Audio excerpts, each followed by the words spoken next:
வையகம் வாழ வையக மக்களின் வாழ்வில் வளம் சூழ ஸ்ரீ காகபுஜண்டர் ஆதீனம் கொல்லிமலை சித்தர் என்று போற்றப்படுகின்ற புகழ்மாலை பல சாற்றப்படுகின்ற இறையருளின் திருவருள் உற்றவர் சீர் வளர் சீர் தர்மலிங்க சுவாமிகள். சுவாமிகள் அருளியவை காரிய சித்தி மந்திரங்கள். காரிய சித்தி மந்திரங்களால் பலன் பெற்றோர் பல்லாயிரம் பக்தர்கள்.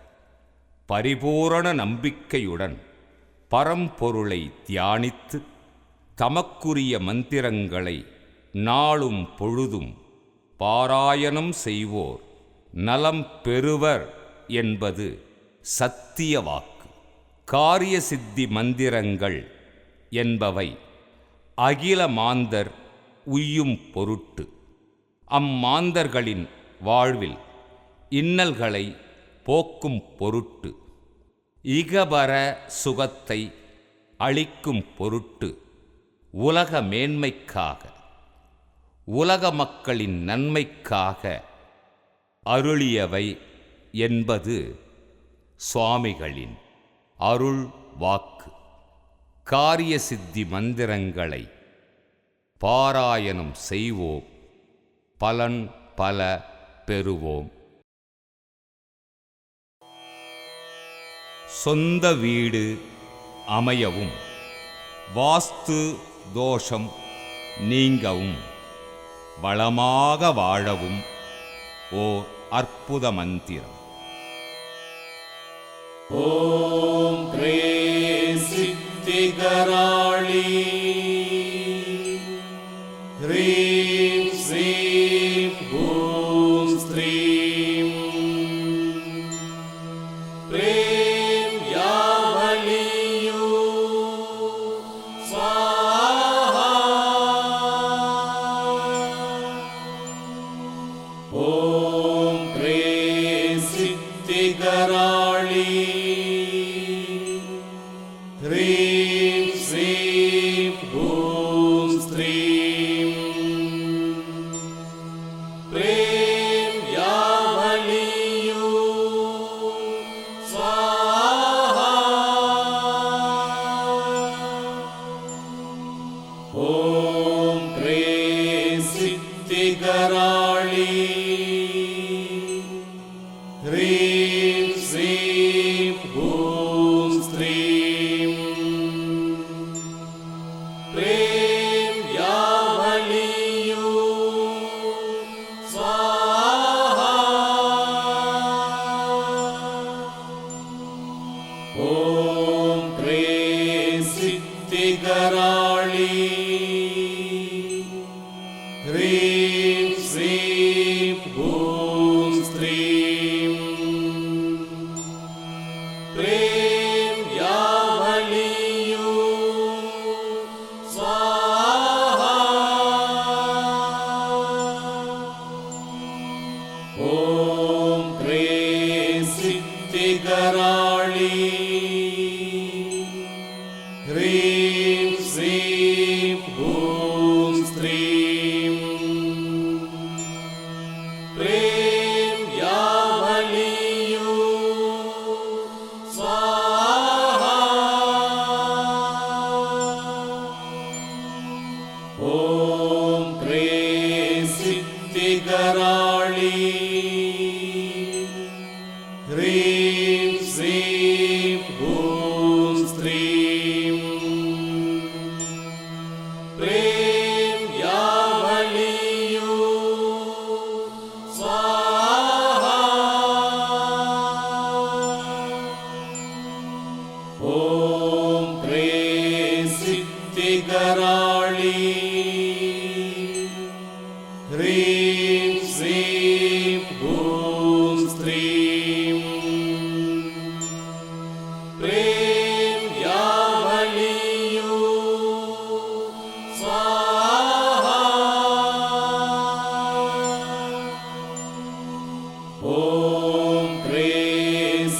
सिद्धिकराळी ह्रीं श्रीं हूं स्त्रीं प्रेम यामलीयु स्वाहा ॐ क्रीं सिद्धिकराळी ह्रीं श्रीं हूं स्त्रीं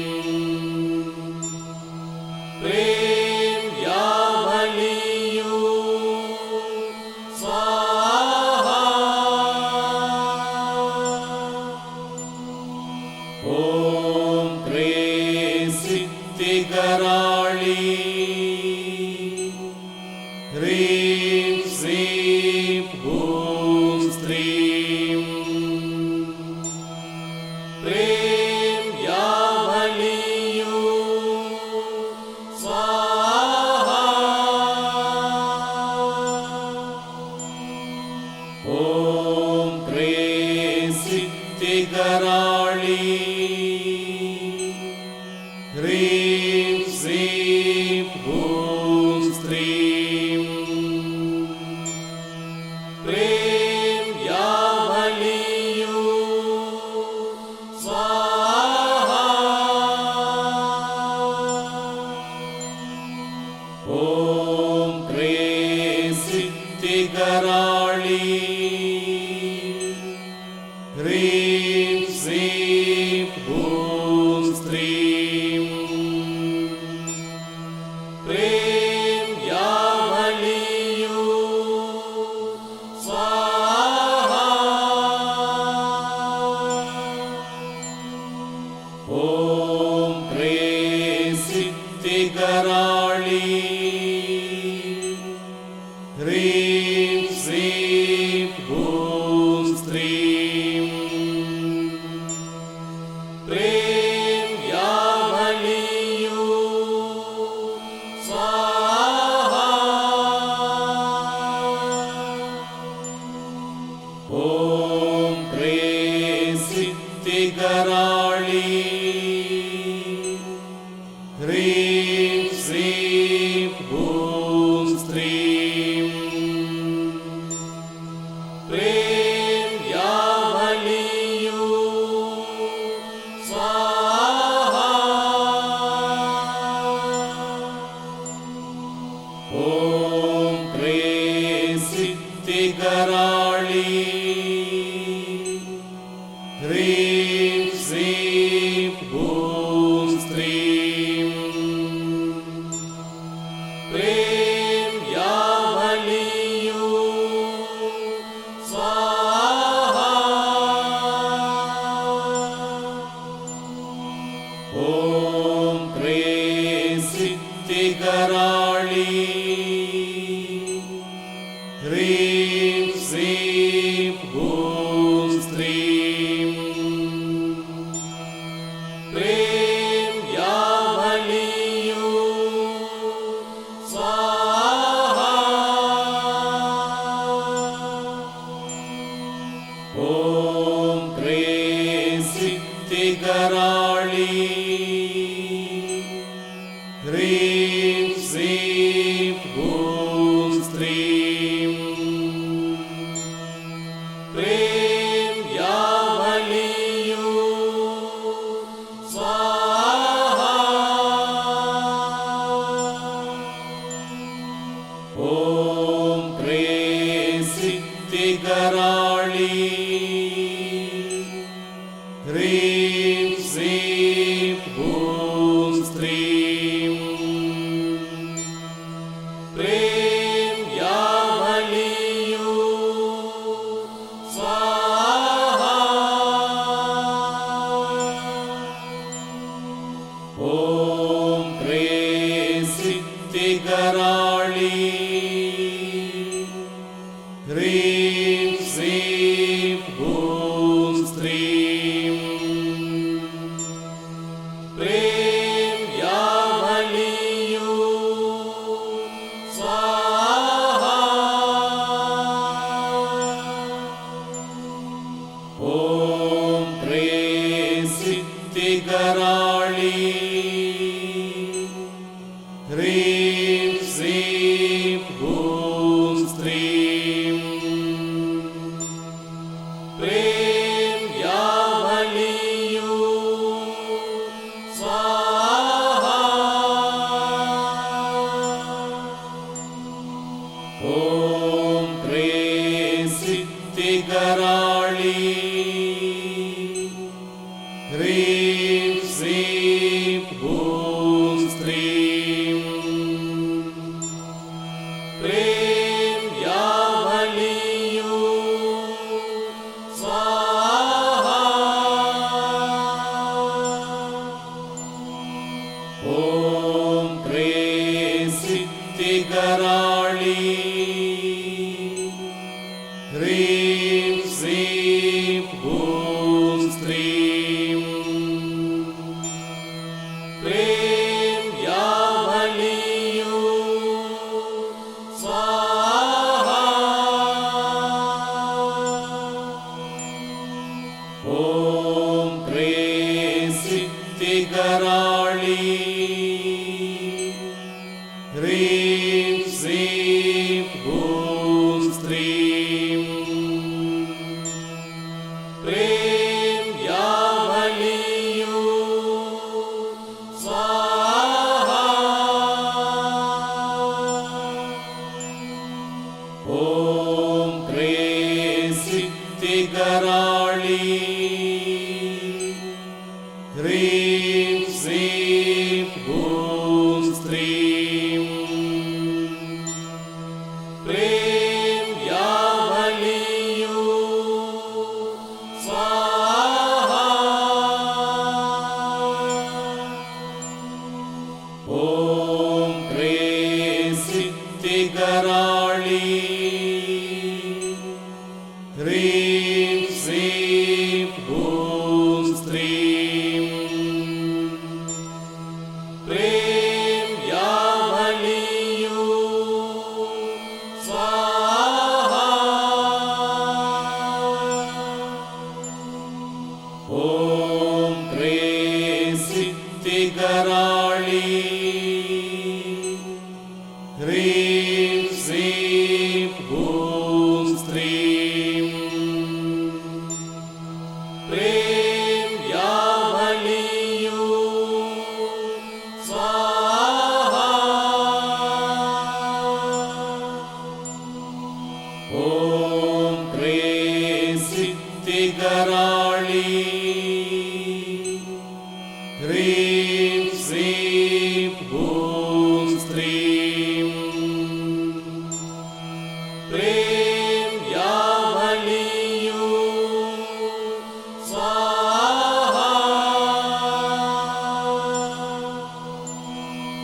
ॐ ह्रीं सिद्धिकराळी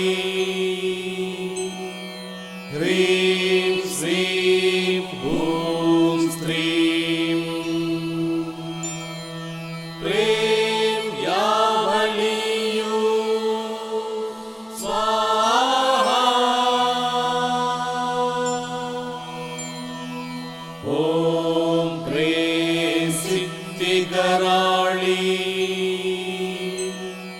ह्रीं श्रीं हूं स्त्रीं प्रें यावलीयु स्वाहा ॐ ह्रीं सिद्धिकराळी ह्रीं श्रीं हूं स्त्रीं प्रें यावलीयु स्वाहा ॐ ह्रीं सिद्धिकराळी ह्रीं श्रीं हूं स्त्रीं प्रें यावलीयु स्वाहा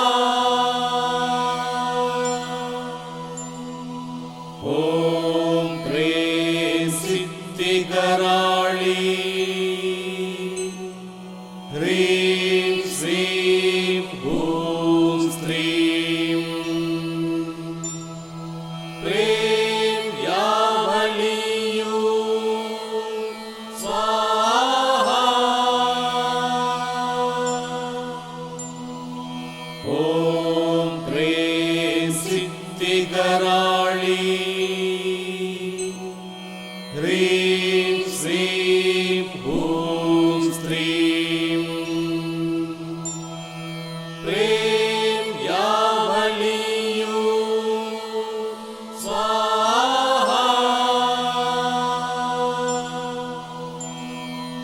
ओम प्रेम सिद्धिकराळी ह्रीं श्रीं हूं स्त्रीं प्रेम यावलियु स्वाहा ओम प्रेम सिद्धिकराळी ह्रीं श्रीं हूं स्त्रीं प्रेम यावलियु स्वाहा ओम प्रेम सिद्धिकराळी ह्रीं श्रीं हूं स्त्रीं प्रेम यावलियु स्वाहा ओम प्रेम सिद्धिकराळी ह्रीं श्रीं हूं स्त्रीं प्रेम यावलियु स्वाहा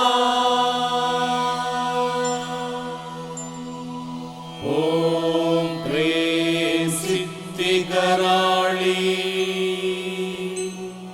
ह्रीं श्रीं हूं स्त्रीं प्रेम यावलियु स्वाहा ओम प्रेम सिद्धिकराळी ह्रीं श्रीं हूं स्त्रीं प्रेम यावलियु स्वाहा ओम प्रेम सिद्धिकराळी ह्रीं श्रीं हूं स्त्रीं प्रेम यावलियु स्वाहा ओम प्रेम सिद्धिकराळी ह्रीं श्रीं हूं स्त्रीं प्रेम यावलियु स्वाहा ओम प्रेम सिद्धिकराळी ह्रीं श्रीं हूं स्त्रीं प्रेम यावलियु स्वाहा ओम प्रेम सिद्धिकराळी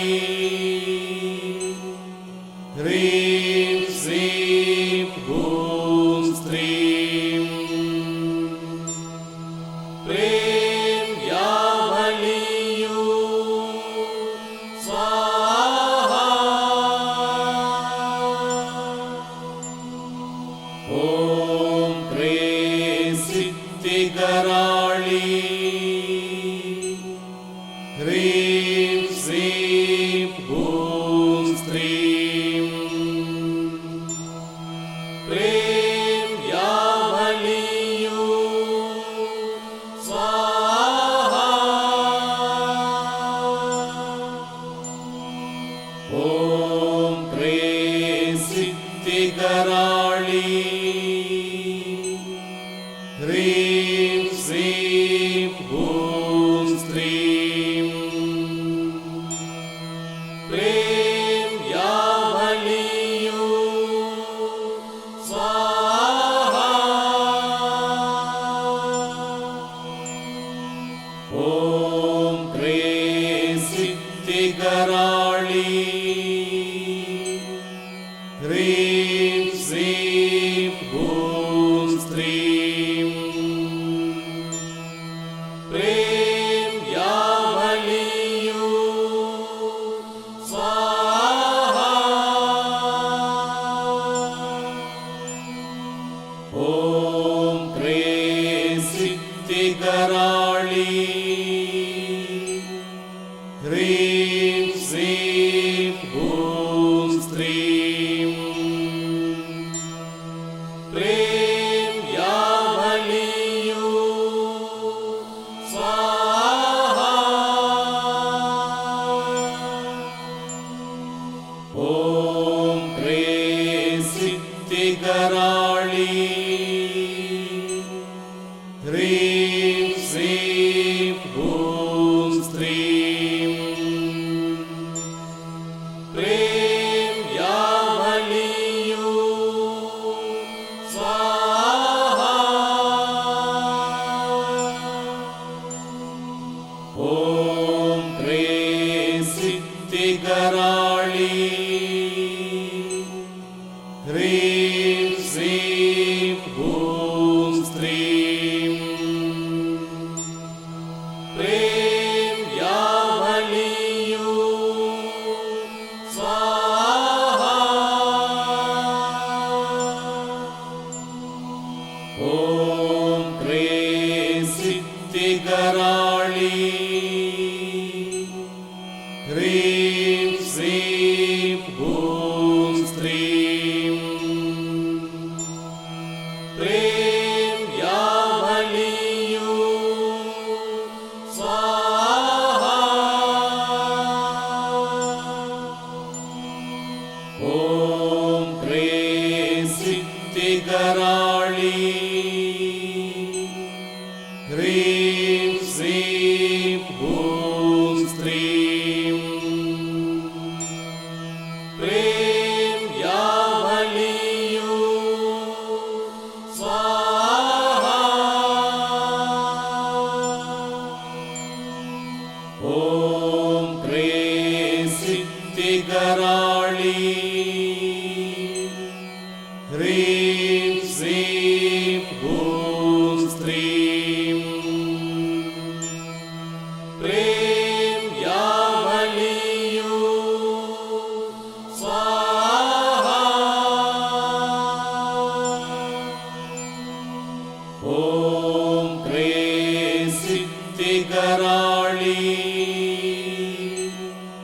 ह्रीं श्रीं हूं स्त्रीं प्रें यामलीयु स्वाहा ॐ क्रीं सिद्धिकराळी ह्रीं श्रीं हूं स्त्रीं प्रें यामलीयु स्वाहा ॐ क्रीं सिद्धिकराळी ह्रीं श्रीं हूं स्त्रीं प्रें यामलीयु स्वाहा ॐ क्रीं सिद्धिकराळी ह्रीं श्रीं हूं स्त्रीं प्रें यामलीयु स्वाहा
ह्रीं श्रीं हूं स्त्रीं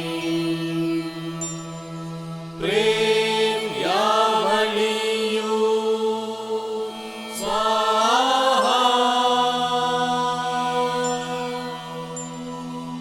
ॐ क्रीं सिद्धिकराळी ह्रीं श्रीं हूं स्त्रीं प्रेम यावलियु स्वाहा ॐ क्रीं सिद्धिकराळी ह्रीं श्रीं हूं स्त्रीं प्रेम यावलियु स्वाहा ॐ क्रीं सिद्धिकराळी ह्रीं श्रीं हूं स्त्रीं प्रेम यावलियु स्वाहा ॐ क्रीं सिद्धिकराळी ह्रीं श्रीं हूं स्त्रीं प्रेम यावलियु स्वाहा ॐ क्रीं सिद्धिकराळी ह्रीं श्रीं हूं स्त्रीं प्रेम यावलियु स्वाहा ॐ क्रीं सिद्धिकराळी ह्रीं श्रीं हूं स्त्रीं प्रेम यावलियु स्वाहा ॐ क्रीं सिद्धिकराळी ह्रीं श्रीं हूं स्त्रीं प्रेम यावलियु स्वाहा ॐ क्रीं सिद्धिकराळी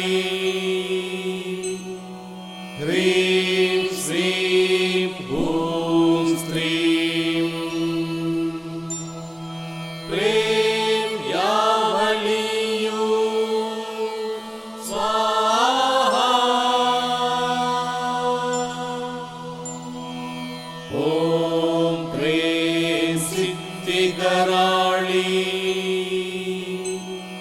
ह्रीं श्रीं हूं स्त्रीं प्रेम यावलियु स्वाहा ॐ क्रीं सिद्धिकराळी ह्रीं श्रीं हूं स्त्रीं प्रेम यावलियु स्वाहा ॐ क्रीं सिद्धिकराळी ह्रीं श्रीं हूं स्त्रीं प्रेम यावलियु स्वाहा ॐ क्रीं सिद्धिकराळी सिद्धिकराळी ह्रीं श्रीं हूं स्त्रीं प्रेम यावलियु स्वाहा ॐ क्रीं सिद्धिकराळी ह्रीं श्रीं हूं स्त्रीं प्रेम यावलियु स्वाहा ॐ क्रीं सिद्धिकराळी ह्रीं श्रीं हूं स्त्रीं प्रेम यावलियु स्वाहा ॐ क्रीं सिद्धिकराळी ह्रीं श्रीं हूं स्त्रीं प्रेम यावलियु स्वाहा ॐ क्रीं सिद्धिकराळी ह्रीं श्रीं हूं स्त्रीं प्रेम यावलियु स्वाहा ॐ क्रीं सिद्धिकराळी ह्रीं श्रीं हूं स्त्रीं प्रेम यावलियु स्वाहा ॐ क्रीं सिद्धिकराळी ह्रीं श्रीं हूं स्त्रीं प्रेम यावलियु स्वाहा ॐ क्रीं सिद्धिकराळी ह्रीं श्रीं हूं स्त्रीं प्रेम यावलियु स्वाहा ॐ क्रीं सिद्धिकराळी ह्रीं श्रीं हूं स्त्रीं प्रेम यावलियु स्वाहा ॐ क्रीं सिद्धिकराळी ह्रीं श्रीं हूं स्त्रीं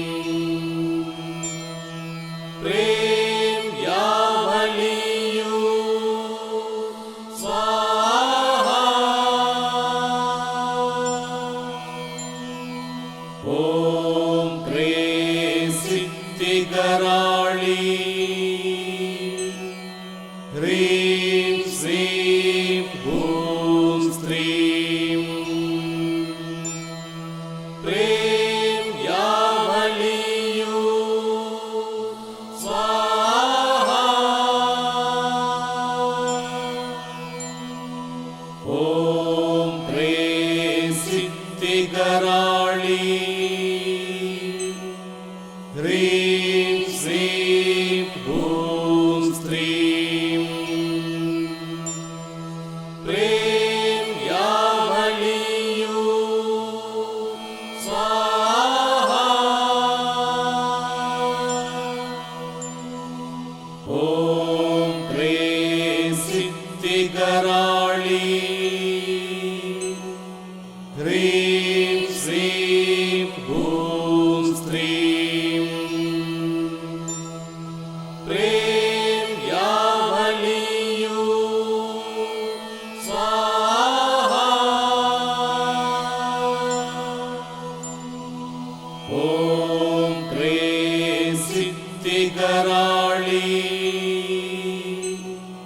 ह्रीं श्रीं भूं स्त्रीं प्रेम यामलीयु स्वाहा ॐ क्रीं सिद्धिकराळी ह्रीं श्रीं भूं स्त्रीं प्रेम यामलीयु स्वाहा ॐ क्रीं सिद्धिकराळी ह्रीं श्रीं भूं स्त्रीं प्रेम यामलीयु स्वाहा ॐ क्रीं सिद्धिकराळी ह्रीं श्रीं भूं स्त्रीं प्रेम यामलीयु स्वाहा ॐ क्रीं सिद्धिकराळी ह्रीं श्रीं भूं स्त्रीं प्रेम यामलीयु स्वाहा ॐ क्रीं सिद्धिकराळी ह्रीं श्रीं भूं स्त्रीं प्रेम यामलीयु स्वाहा ॐ क्रीं सिद्धिकराळी ह्रीं श्रीं भूं स्त्रीं प्रेम यामलीयु स्वाहा ॐ क्रीं सिद्धिकराळी ह्रीं श्रीं भूं स्त्रीं प्रेम यामलीयु स्वाहा ॐ क्रीं सिद्धिकराळी ह्रीं श्रीं भूं स्त्रीं प्रेम यामलीयु स्वाहा ॐ क्रीं सिद्धिकराळी ह्रीं श्रीं भूं स्त्रीं प्रेम यामलीयु स्वाहा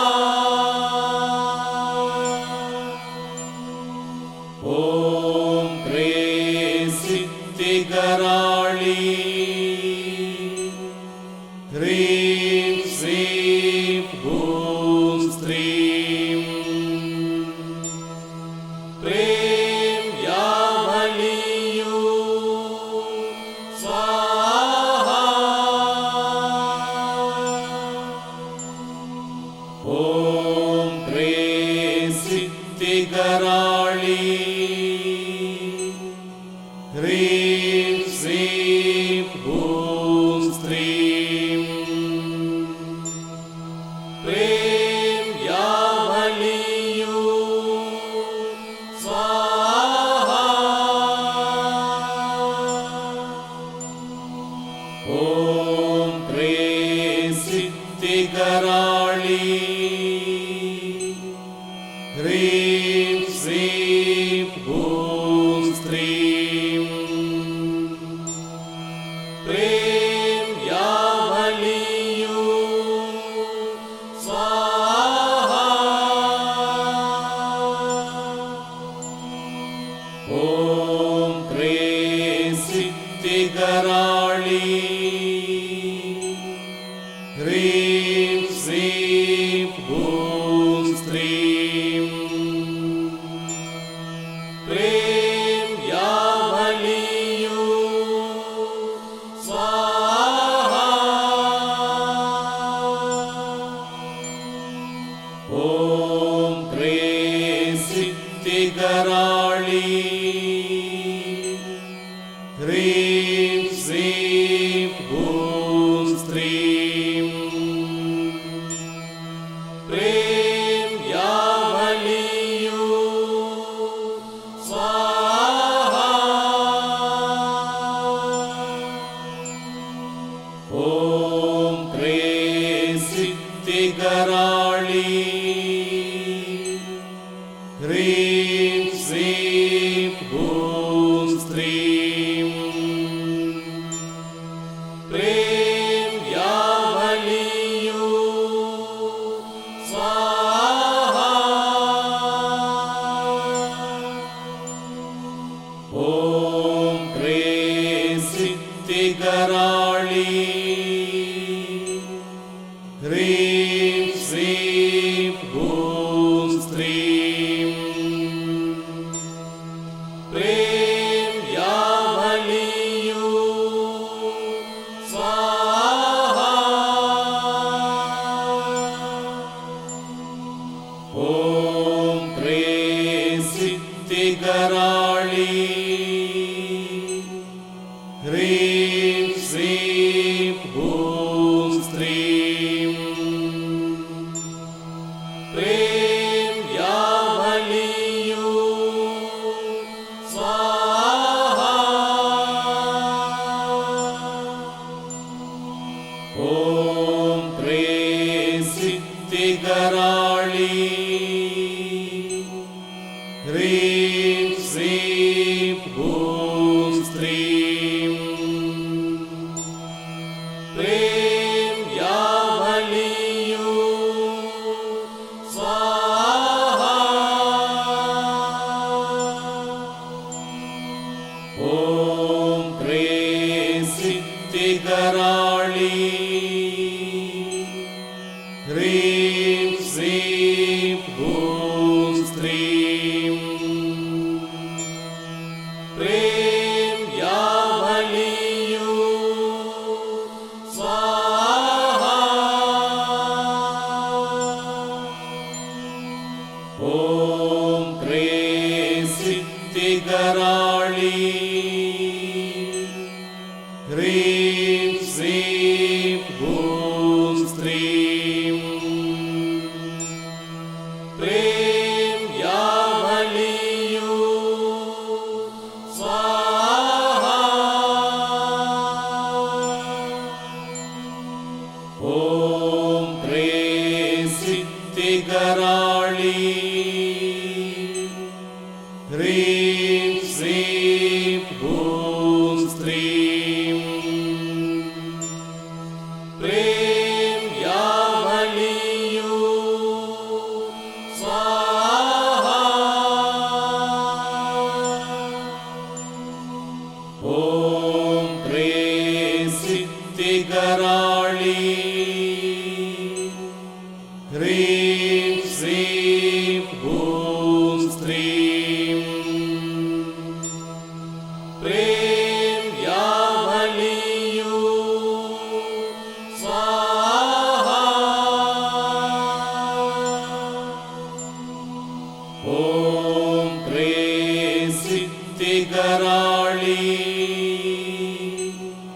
ह्रीं श्रीं भूं स्त्रीं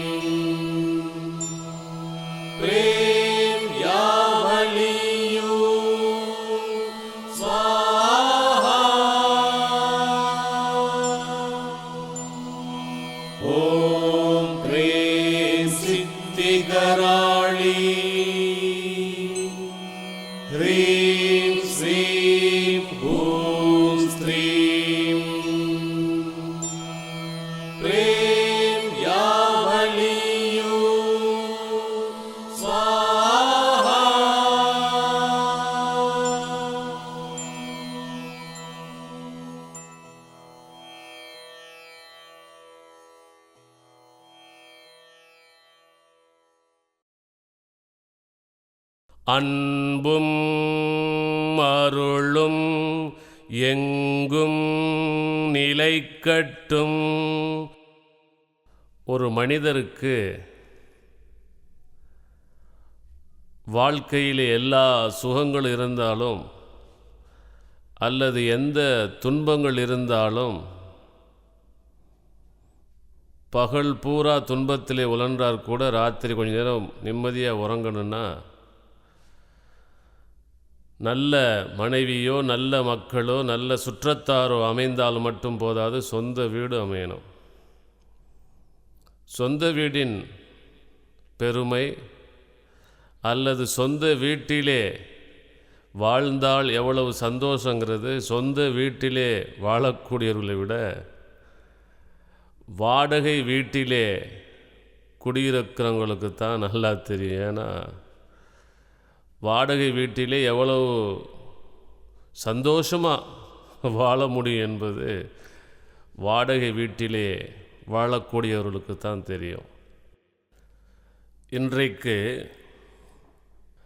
நம்முடைய இந்தியாவிலே பார்க்கிற பொழுது எந்த நகரத்திலே வாழ்கின்ற பொழுதும் வாடகை வீட்டிலே குடியிருக்கக்கூடியவர்கள் அடுக்குமாடி வீடாக இருந்தாலும் சரி, அடுத்தடுத்து அமைந்த வீடாக இருந்தாலும் சரி, இல்லை தனி வீடாக இருந்தாலும் சரி, வாடகை வீட்டிலே நகரத்திலே வாழக்கூடியவருடைய பெரும்பகுதியானவருடைய வாழ்க்கை நரக வாழ்க்கை இருக்குது. காரணம், தேவையான அளவுக்கு தண்ணீர் இருக்காது,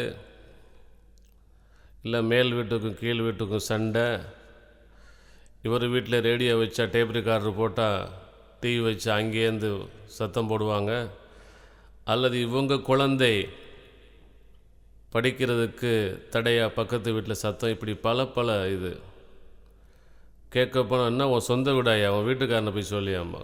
இப்படி பல பிரச்சனைகள், இது மட்டும் இல்லை, சிறிய பிரச்சனைகள், சொல்ல முடியாத எவ்வளவோ பெரிய பிரச்சனைகள்லாம் இருக்குது. இதை ஜாதக ரீதியாக பார்க்கின்ற பொழுது சிலருக்கு இயற்கையாகவே சொந்த வீடு அமைந்திருக்கும். சிலர் சொல்ல கேட்டிருக்கோம் இல்லையா, நான் எதிர்பார்க்கவே இல்லைங்க, நல்ல மனைவி சுற்றமெல்லாம் அமைஞ்சது மாதிரி இறைவனுடைய கருணையினால நல்ல சொந்த வீடு, திடீர்னு அப்படியே அங்கே லோன் போட்டேன், என்னார் பணம் கொடுத்தார், சொந்த வீடு வாங்கிட்டேன் பார். சிலருக்கு ஜாதக ரீதியாக சூரிய திசையிலே செவ்வாய் புத்தி நடக்கின்ற பொழுது அங்காரகன் சாதகமாக இருக்குமானால் அவர்கள் எதிர்பாராமல் திடீர்னு லாட்ரி சீட்டில் பணம் விழுந்த மாதிரி வீடு அமையும். அவர் பிறக்கும்போது ஜாதகத்திலே 4ஆம் இடம் சுபக்கிரக வீடாகி அதற்கு உரியவர் குருவோடு 9க்கு உடையவரோடும் கூடி செவ்வாய் பார்வையடைந்து நிற்கவும் நல்ல வீடு அவருக்கு இறைவன் திருவருளாலே அமையும். சந்திரனுக்கு 12க்கு உடையவர் உச்சமடைந்து 4, 3க்கு உடையவரோடு கூடி 12க்கு உடையவருக்கு 12இல் இருக்கவும் இப்படிப்பட்ட அமைப்பு ஜாதக ரீதியாக இருக்குமானால் பெரிய பங்களா மாதிரி வீடு அமையும். 3, 4, 9க்கு உடைய கிரகங்கள் கூடி 12க்கு உடையவரோடு 2இலே இருக்க பெற்ற ஜாதகருக்கும் நல்ல வீடு மட்டுமல்லாது எல்லா செல்வங்களும் சிறப்பாக அமையும்படியான ஒரு அமைப்பு உண்டாகும். 4ஆம் ராசிக்கு உடையோன் எந்த ராசியிலும் உச்சமாக இருந்தாலும் அவருக்கு பல மாடிகளோடு கூடிய வீடு உண்டு. இப்படி பல நல்ல அமைப்புகள் ஜாதக ரீதியாக இருக்கின்ற பொழுது சொந்த வீடு அமைகிறது. சிலர் எவ்வளவோ முயற்சி செய்வார்கள், வாஸ்துப்படி போய் ஒரு வீடை பார்ப்பாங்க, ஆக வாஸ்துப்படி ரொம்ப அருமையாக இருக்குது, நமக்கு நேரமும் நல்லா இருக்குது என்று தெரிந்து கொண்டு 10 லட்ச ரூபா வீடு 4 லட்சம் தயார் பண்ணியிருப்பார், மிச்சம் 6 லட்சத்துக்கு நண்பர் மூலமாக வங்கியிலெல்லாம் பேங்கில் ஏற்பாடு பண்ணியிருப்பார். இந்த புதன்கிழமை கிடச்சிரும் சொல்லுவாங்க, எல்லாம் ஏற்பாடு பண்ணியிருப்பார். ஆனால் திங்கக்கிழமை பேங்கில் இது நெகட்டிவ் ரிசல்ட், எதிர்மறையானது வரும். என்னென்னா உங்கள் லோனு சேங்ஷன் அளவு கொடுக்க முடியாது சாரி. இதற்கு அவருக்கு காரணம் கிரகத்தினுடைய தசா புத்தி அந்தரங்கள், அது கூட பிறந்த அமைப்பு. அப்படிப்பட்ட ஜாதகருடைய ஜாதகத்திலே சந்திரனுக்கு 4இல் 8க்கு உடைய கிரகம் இருந்து 12க்கு உடைய கிரகம் பார்வை பெற்றால் அப்படி விரைவாக வீடு கட்டக்கூடிய யோகம் இல்லை. 4ஆம் இடத்திற்கு 2 பக்கங்களிலும் பாவக்கிரகங்கள் இருந்தாலும் சொந்த வீடு அமையவே அமையாது. கடவுள் அனுக்கிரகம் இருந்தால் அமையலாம். சந்திரனுக்கு 8, 4க்கு உடைய கிரகங்களும் சுக்கிரனும் கூடி 4ல் இருந்தாலும் அவருக்கு வீடு கிடையவே கிடையாது. அதுக்கும் குரு பாக்கியமோ அல்லது இறைவனுடைய திருவருளோ வேண்டும். 4க்கு உடையவர் பகையடையவும் அவரை 8க்கு உடைய கிரகம் பார்க்கவும் 12க்கு உடைய கிரகம் 4ல் பலமடைந்து நின்றாலும் சொந்த வீடு அவருக்கு கனவுல தான் வீடு கட்டணும். அப்படி ஒரு அமைப்பு உண்டு. சில பேர் கனவுல வீடு கட்டுறாங்க இல்லையா. சிலருக்கு நல்ல ஜோதிடர் போய் தான் பார்த்திருப்பார்கள். ஜாதக ரீதியாக வீடு கட்டுற அமைப்பு இருக்குமாங்க, ஆனால் அவருக்கு அமையாமல். அதுக்கு என்ன காரணங்கிற பொழுது அதுக்கு ஒரு நல்ல யோகம், செல்வ யோகம் வேணும் இல்லையா.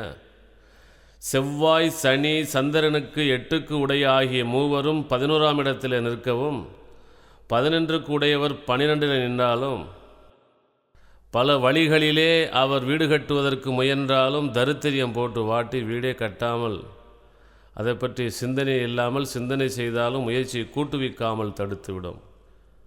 சிலருக்கு சந்திரனும் 6க்கு உடையவரும் கூடி நிற்கவும் அவர்கள் நின்ற ராசியாதிபதியும் அந்த ராசியாதிபதிக்கு 8க்கு உடையவரும் கூடி லக்கணத்திலே நிற்கவும் லக்கணாதிபதி 6, 8, 12லிருந்து பலக்குறைவு அடைய பெற்றாலும் அந்த ஜாதகத்தில் என்னதான் முயற்சி செய்தாலும் செல்வம் பணம் கைக்கு வராது. அதனால் வீடு கட்ட முடியாது. சிலர் வீடு கட்ட ஆரம்பிப்பான், அதுலேருந்து தொட்டதெல்லாம் மண்ணா போய் இருந்ததை விட்டு நடுத்தரு நாராயணன் ஆகிடுவான். வீடும் கட்ட முடியாது, கையில் இருந்த பொருளும் போயிடும். ஆகவே 1, 4க்கு உடையவர்களும் செவ்வாய் ஆகிய மூவரும் கூடி 10லே நிற்கவும் அவர்களை 4ஆம் இடத்திலிருந்து சூரியன் பார்க்கவும் பெற்றவரின் பொருள் எவ்வளோதான் இருந்தாலும் எல்லாம் விரயமாகி செல்வமெல்லாம் போய் நடுத்தர நாராயணாகி இருக்க வீடு இல்லாமல் குடிசை வீடு கூட வழி இல்லாமல் போய்விடுவார். இப்படியெல்லாம் ஜாதக ரீதியாக வீடு கட்ட முடியாத, சொந்த வீடு அமையாத ஒரு யோகம் அமைகிறதுக்கும் என்ன காரணம் நினைக்கிறீங்க? பூர்வ ஜென்மத்திலே ஏற்பட்ட சாபங்கள்.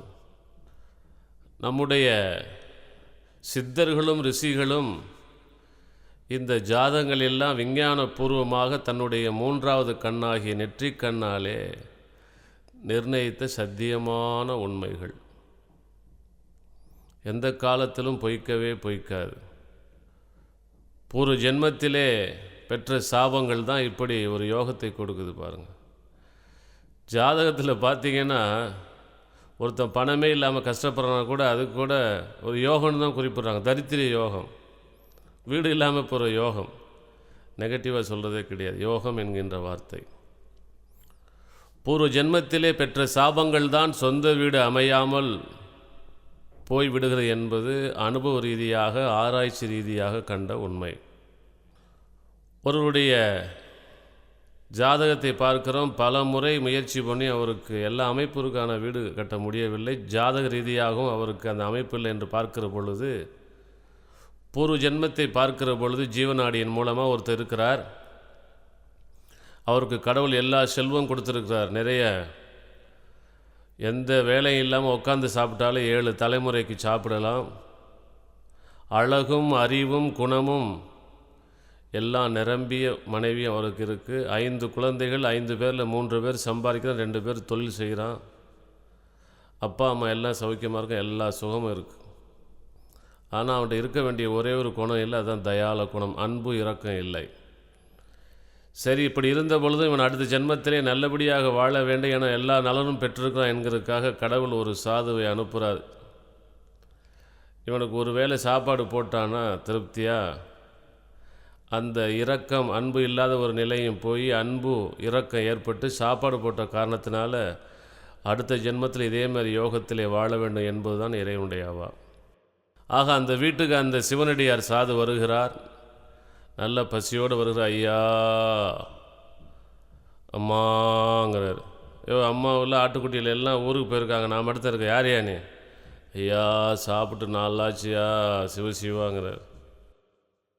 உடனே இவர், ஏய்யா ஆளை பார்த்து எரும மாடு மாதிரி அப்படியே தக்க தக்கன்னு இருக்கிறார், ஒரு 10 மூட்டை பொதிய சுமக்கலாம், அவ்வளோ உறுதியாக ஆள், அவ்வளோ ஸ்ட்ராங்காக இருக்கு. ஏயா ஒரு 8 மணி நேரம் இல்லையா, ஒரு 4 மணி நேரம் உழைச்சி சாப்பிடக்கூடாது? ஏயா இப்படி பிச்சை எடுத்து உனக்கு கேவலமாக இல்லை என்று திட்டுகிறார்.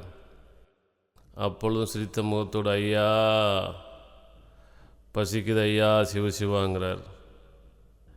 ஏயா எருவு மாட்டுக்காவது கொஞ்சம் சொரணை, உனக்கு சூடு சொரணை வெக்கமான ஒன்றுமே இல்லையா, இவ்வளோ தூரம் சொல்கிறேனே ஏயா, சிச்சி போயாங்கிறார். உடனே மனதுக்குள்ளே அவருடைய கண்களாலே பார்த்து சாபத்தை கொடுக்குறார். உனக்கு எல்லாம் இருந்தாலும் இப்போ தானே ஆடுற, நீ அடுத்த ஜென்மன்னு ஒன்று இருந்தால் நீ சொந்த வீடு இல்லாமல் என்ன மாதிரி அலைவன்னு சாபம் கொடுத்துட்றார். அந்த சாபம் இந்த ஜென்மத்திலே இவனுக்கு சொந்த வீடு இல்லாமல் வாடகை வீடு மாற்றி மாற்றி மாற்றி அலைகிற மாதிரி பண்ணி விட்டுறார். இப்படி இருந்த பொழுதும் இதில் ஒரு பெரிய ரகசியம். ஆயிரக்கணக்கான ஜாதகங்களை பார்த்த பொழுது சிலருக்கு சொந்த வீடு இருக்கும், வாடகை இருக்கும், வீடு இருக்கும். வாஸ்து ரீதியாகவே வீடு கட்டியிருப்பார். இருந்தாலும் தசாபுத்தி சரியில்லாதப்போ என்ன தான் நீ பார்த்து பார்த்து கட்டினாலும் அந்த வீடு அவன் கையை விட்டு போய்டும், எல்லா துன்பத்துக்கும் ஆளாயிடுவான். ஜாதக ரீதியாக ஒருவருக்கு தசாபுத்தியும் தசையும் அந்தரமும் நன்றாக இருந்தால் அமோகமாக ஓஹோன்னு இருக்கும். ஆக இப்படி பலவிதமான சாபங்கள் உண்டு. அதே போல் பெரிய அதிசயம் என்னென்னு கேட்டிங்கன்னா, சிலர் ஜாதகம் கொண்டு வருவார்கள் அல்லது நிலையை சொல்லுவார்கள். அவர்களுக்கு உடனே அவங்க குறையை சொல்லி 2 மாதமோ 3 மாதமோ 5 மாதத்துக்குள்ளே சொந்த வீடு எதிர்பார்த்து சிறப்பாக கட்டி விடுவார்கள். காரணம், நல்ல தசையும் புத்தி நடக்கிற பொழுது தான் நம்மை தேடி வருவார்கள், அந்த வீடு அமையும். இது அனுபவபூர்வமாக சத்தியபூர்வமாக கண்ட உண்மை. ஆகவே உங்களுக்கு கிரக ரீதியாக ஜாதக ரீதியாக அல்ல எந்த முறையிலேனும் சொந்த வீடு அமைவதற்கு தடையாக இருந்தால் இங்கே குறிப்பிட்டிருக்கும்படியான காரிய சித்தி மந்திரத்தை முழு ஆத்ம திருப்தியோடு நம்பிக்கையோடு இந்த மந்திரத்தை தினசரி 108 முறைக்கு குறையாது ஜெபித்து வர வேண்டும். கண்டிப்பாக வீடு நிச்சயமாக அமையும்.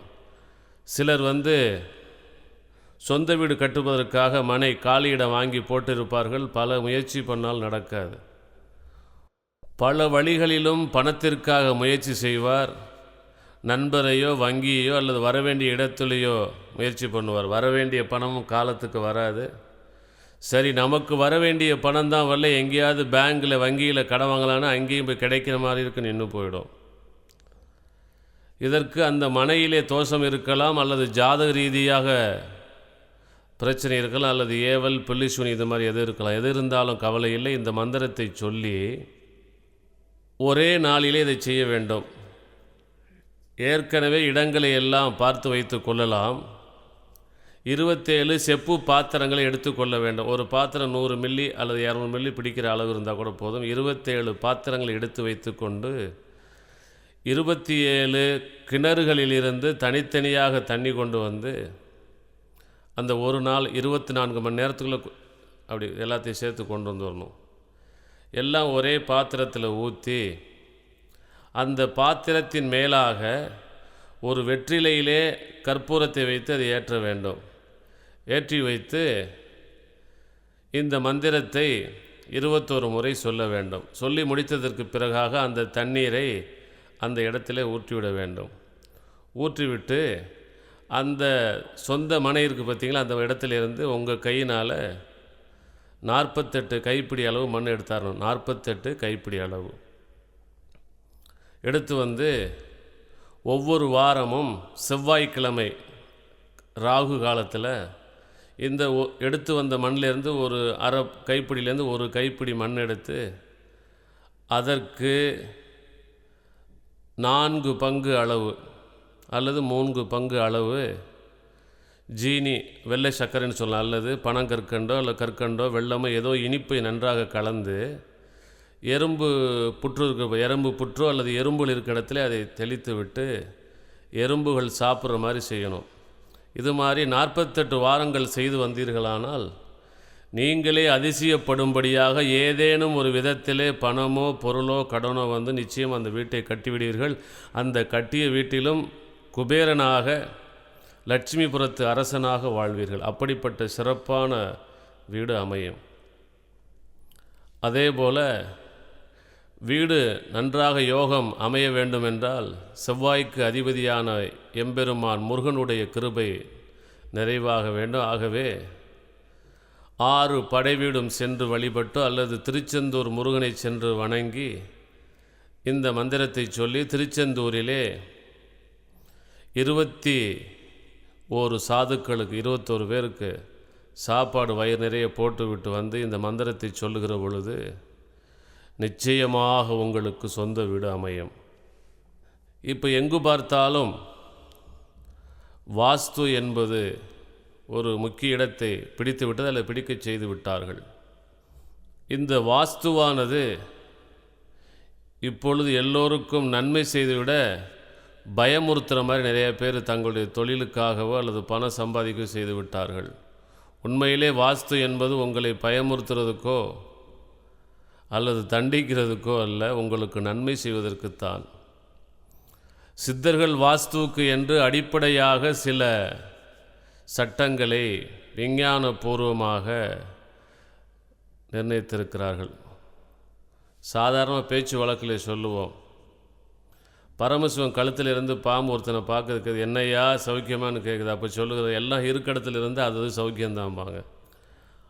அதே போல் நம்முடைய வீட்டிலே பஞ்சபூதத்தின்படி அது இருக்க வேண்டிய இடத்துல இருந்து எல்லாம் சௌக்கியம்தான். நீ ரொம்ப ஒன்றும் போட்டு குழப்பிக்க வேண்டியதே இல்லை. உதாரணமாக ஒரு மனையை பார்க்கிற பொழுது அந்த மனையிலே ஈசானிய மூலை என்று பெயர், வடகிழக்கு மூலை. இந்த வடகிழக்கு மூலை என்றால் வடக்கு ஒரு வீடு மனை இருக்குது, வடக்கு பக்கம் நீல வாட்டில் ஒரு 40 அடி இருக்குன்னா இந்த கிழக்கு பகுதியிலிருந்து வடக்கு பகுதி 20 அடிக்குள்ளே இருக்க இடமும் கிழக்கில் இருந்து நேர தெற்கு நோக்கக்கூடிய பகுதியிலே பகுதி தூரமும் அந்த பாதிக்குள்ளே இருக்கக்கூடிய இடத்திற்கு ஈசானியம்னு பேர். இந்த ஈசானிய மூலையிலே நம்முடைய வீட்டிற்கு தேவையான குடி தண்ணீரோ அல்லது வீட்டிற்கு உபயோகப்படுத்தக்கூடிய தண்ணீரோ சேமித்து வைக்கக்கூடிய இடம், கிரவுண்ட் லெவலில் பூமி கீழ் வைக்கக்கூடிய இடம் வைக்கலாம்.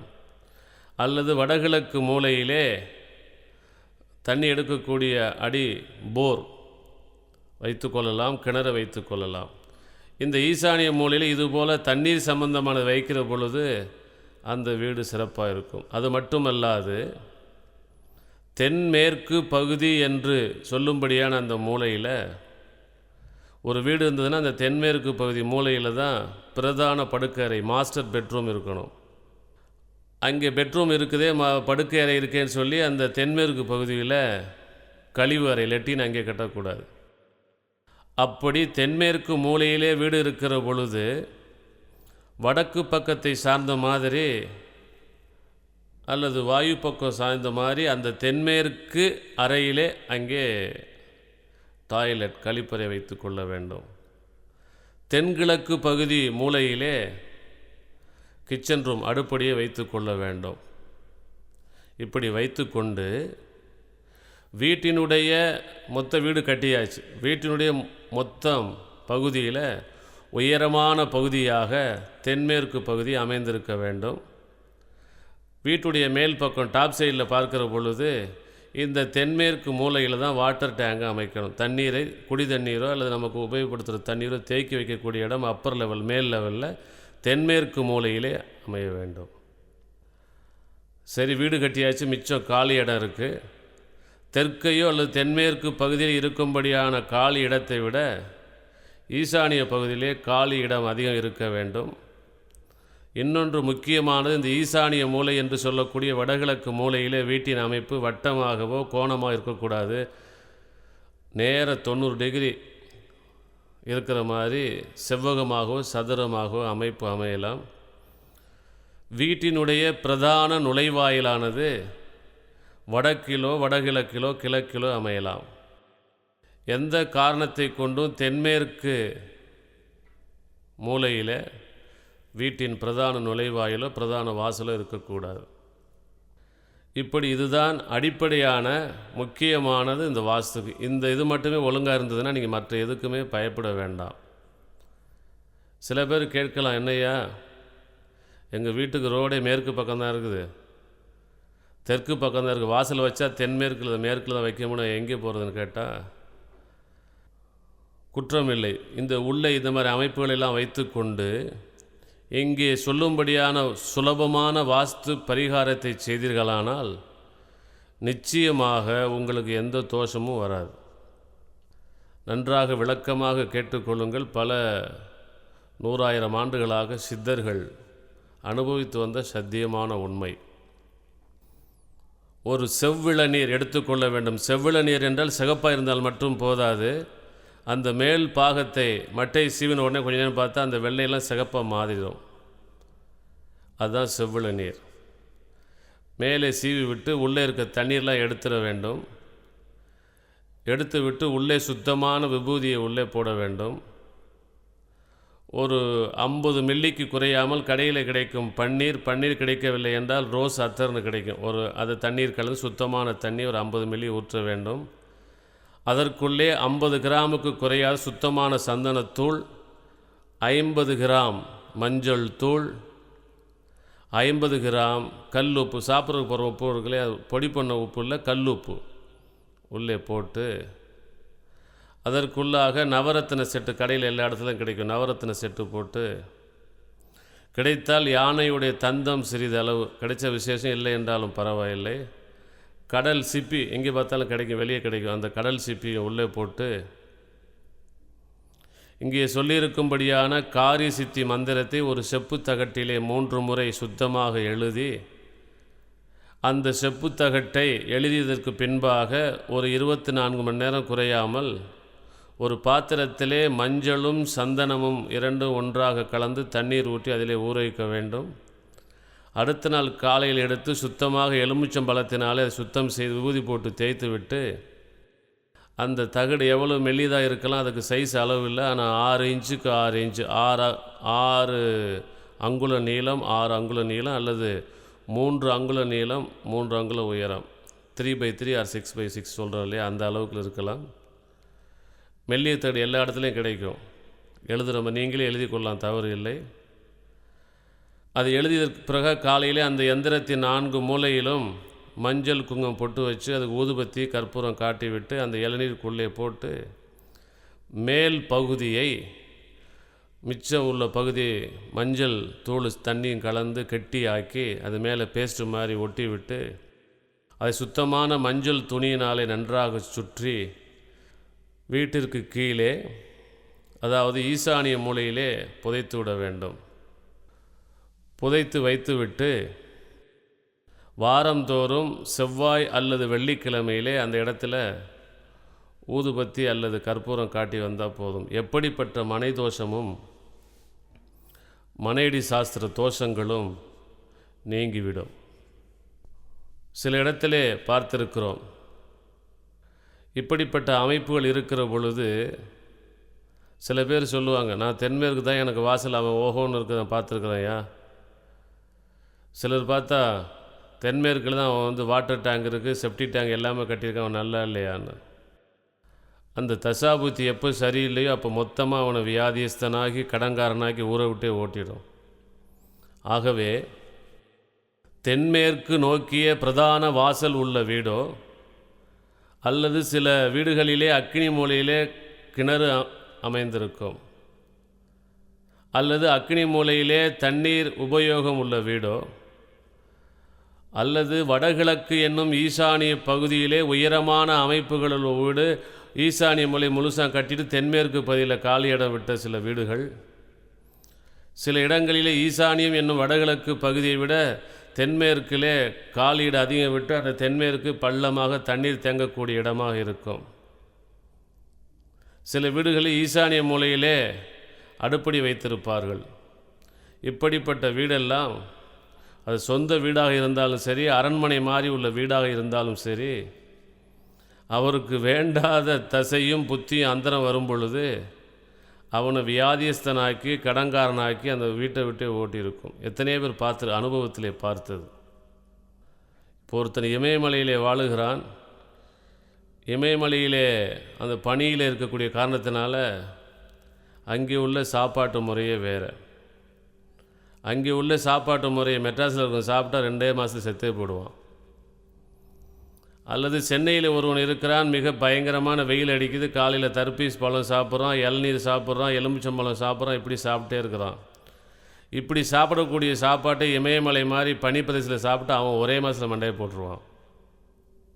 அந்தந்த இடங்களுடைய தட்பவெப்பநிலை சூழ்நிலைக்கு தகுந்தவாறு தான் உணவு முறைகளும் பழக்க வழக்கங்களும் அந்த பழக்க வழக்கங்களை சார்ந்த சாத்திரங்களும் விஞ்ஞானபூர்வமாக அமைக்கப்பட்டுள்ளன. ஆகவே இந்தியாவிலே வாழக்கூடியவர்கள் கண்டிப்பாக இந்திய மனையடி சாஸ்திரத்தை தான் பின்பற்ற வேண்டும். உலகமெல்லாம் பல நாட்டுக்கு சென்றிருக்கிறேன். சீன நாட்டில் என்ன விசேஷம்னு கேட்டால், சீன வாஸ்துப்படி அவர்கள் வீட்டு வாசல்லே ஆமை வைத்திருப்பார்கள். உங்களுக்கு சீன வாஸ்து முறை சொல்கிறாரு, அவங்கள்ட்ட இதை கேளுங்க. சீனா தேசத்திலே வாஸ்துப்படி வாசலிலே ஆமை வைத்தால் லாபம்னு சொல்லி பணம் நிறையா வந்து வாசலில் ஆமையை தான் வச்சுருப்பான். நம்ம ஊரில் ஆமை புகுந்த அமீனா புகுந்த வீடுன்னு சொல்கிறோம். அப்போ அந்த வாஸ்து நமக்கு செட்டாக யோசிச்சு பாருங்கள், அறிவோடு சிந்தித்து பாருங்கள். அவர்கள் வீட்டிலே பூனையத்தை நிறைய வளர்ப்பார்கள். பூனை குறுக்க பணம் நல்லது நினைப்போம், நமக்கு பூனை குறுக்க பணம் இடைஞ்சல் நினைக்கிறோம். ஆகவே அந்த வாஸ்து முறைகள் நமக்கு ஒத்து வராது. அந்தந்த நாட்டினுடைய ஒவ்வொரு நாட்டுக்கும் சட்டம் இருப்பது போல் அந்தந்த நாட்டுக்கும் உணவு முறைகள் இருப்பது போல் வாஸ்து முறையும் இருக்குது. ஆகவே அவரவர்கள் அந்தந்த நாட்டு வாஸ்து முறையைத்தான் பயன்படுத்த வேண்டும். ஏதோ வெளிநாட்டு மருந்து விசேஷம்னு சொல்லிட்டு பயன்படுத்துகிற இதை பயன்படுத்தக்கூடாது. இது ஒரு உதாரணமே போதும். சைனா வாஸ்துப்படி ஃபெங்ஷுயிலாம் சொல்கிறாங்க பாருங்கள். அங்கே ஆமைக்கு தான் பிரதானம். உன் வீட்டில் ஆமை வச்சுப்பார், மனசே முதல் இடம் கொடுக்குது. ஆகவே உங்களுடைய வீடு எந்த நாட்டில் இருக்கின்றதோ அந்த நாட்டினுடைய வாஸ்து முறையைத்தான் பின்பற்ற வேண்டும். அந்த நாட்டினுடைய வாஸ்து முறைதான் அங்கு வேலை செய்யும். ஆகவே உங்களுக்கு சொந்த வீடு விரைவாக அமைவதற்கு இந்த காரி சித்தி மந்திரம் உதவியாக அமைந்து உங்களுடைய வாஸ்து தோஷங்கள் இருக்குமானால் அவையெல்லாம் நீங்கி பரிபூரண ஆயுளும் ஆரோக்கியமும் அஷ்டலக்ஷ்மி கடாட்சம் பெற்று இன்புற்று வாழ எல்லாம் அல்ல முருகப்பெருமானாம் அருட்பெருஞ்சோதி ஆண்டவனை பிரார்த்திக்கின்றேன். அன்பும் அருளும் எங்கும் நிலைக்கட்டும். ஓம் குரு வாழ்க, குரு நன்றாய் வாழ்க, குருவே துணை.